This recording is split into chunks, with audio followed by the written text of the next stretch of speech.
এই গলিতে সব দোকান তোলা শেষ, আর দুইটা দোকান আছে, এই দুইটা দোকান তুললেই জামুগা। ওই ছাদা দে। কি শুরু করছেন ভাই? এরকম 2 দিন পর পর যদি আপনারা এরকম চাঁদা চান তাহলে আমার পেট চলবো? কিরে তোরে ভালোভাবে কইতাছি, কথা কি তোর গায়ে লাগতাছে না? আচ্ছা ভাই ধরেন। বেচা কিনা নাই, আজকে কি করমু? এমনি বেচা কিনা হইলে কি চলবো?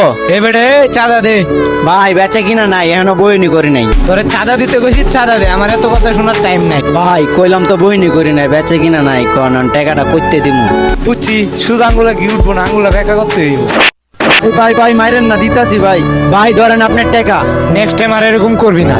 কি একটা অবস্থা, চাঁদা দিতে দিতে শেষ। এই 5-6 হাজার টাকা চালানে বেচে কিনা হয় 1000 খানি টাকা, লাভ হয় 300-400 টাকা। 300-400 টাকার থেকে যদি আবার 100 টাকা চাঁদা জায়গা, তাহে আর কয়টি? এভাবে কি আর আমার সংসার চলে? বুঝি না, ব্যবসাটা ছাইড়ে দিতেই হবে মনে হয়। আমাদের দেশে প্রতিনিয়ত এরকম হাজারো চাঁদাবাজ আছে, প্রতিনিয়তই চাঁদা তুলে। ভুল করে ওই কাজগুলো করবেন না, কারণ তাদেরও সংসার আছে, দিন আনে দিন খায়, তাদেরও ফ্যামিলি চালাইতে হয়। ধন্যবাদ। এটা একটা শিক্ষা নেওয়া ভিডিও ছিল। ভিডিওটা দেখে কেউ মাইন্ড করবেন না এবং কমেন্টে বলে যাবেন ভিডিওটা কেমন হয়েছে। ধন্যবাদ।